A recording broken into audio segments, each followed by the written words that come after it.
Hello सांग मैंने आपण मैंने केमती अछंती मु आज पुणी आ गोटे नुआ भिडियो रे आपण मानक स्वागत जनाऊँगी।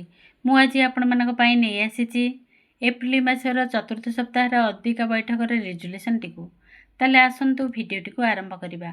अद्यता 25/4/26 तारीख दीपा 9 घटिका समय आम डैश अंगनवाड़ी केन्द्र ठारे एठारे आपण माने निज अंगनवाड़ी केन्द्र नामटी लिखिदेवे।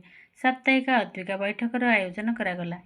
एही बैठक रे ग्रामर समस्त किशोरी बालिका आशा दीदी जिकेश मेम्बर ओ गाँ मुखिया अंगनवाड़ी कर्मी और सहायिका इत्यादि जोगदे आलोचन रे अंशग्रहण करथिले।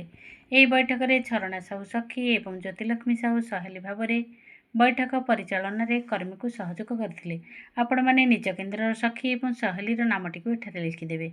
एप्रिल मास चतुर्थ सप्ताहर आलोच्य विषय मो अधिकार। भारत रे किशोरी बालिका निमंते प्रचलित अधिकार गुड़िक हेउछि एक शिक्षा पाइबार अधिकार।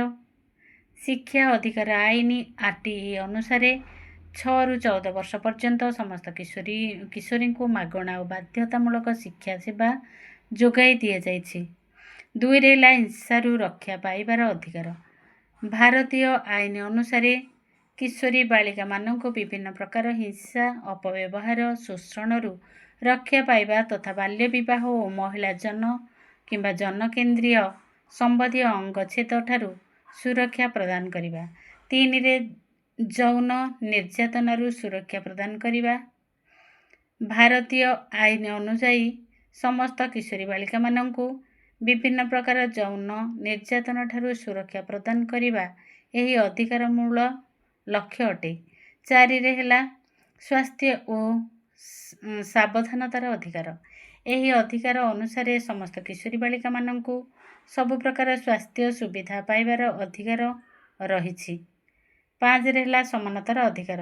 भारतीय संविधान आईन अनुसार जाति धर्म वर्ण लिंग स्थान अनुसार पक्षपात न करी समस्त को समान भाव में अधिकार प्रदान करा जिबा उचित। आलोचना शेष में धन्यवाद जनाई सभा सांग करागला। भौणी मैंने आशा करुच्ची आज रेजुलेसन टी निश्चित आपण मानकर पसंद हेबो। ताले प्लीज जदि मो चैनल रे नुआ ताहले निश्चित सब्सक्राइब करिवे गोटे लाइक करिवे एवं मो आज रेजुलेसन टी किपरि होइछि कमेंट माध्यम रे निश्चित जणाइबे। मोर एई थर रेजुलेसन टी पकाइबारे टिके विलंब होइगला कारण मो अन्यान्य कार्य व्यस्त रहीगली। मो जानी पारली नहीं जे केतले डेरी होइगलानी तेणु मु पकाइबारे टिके डेरी होइगला। रहुछि।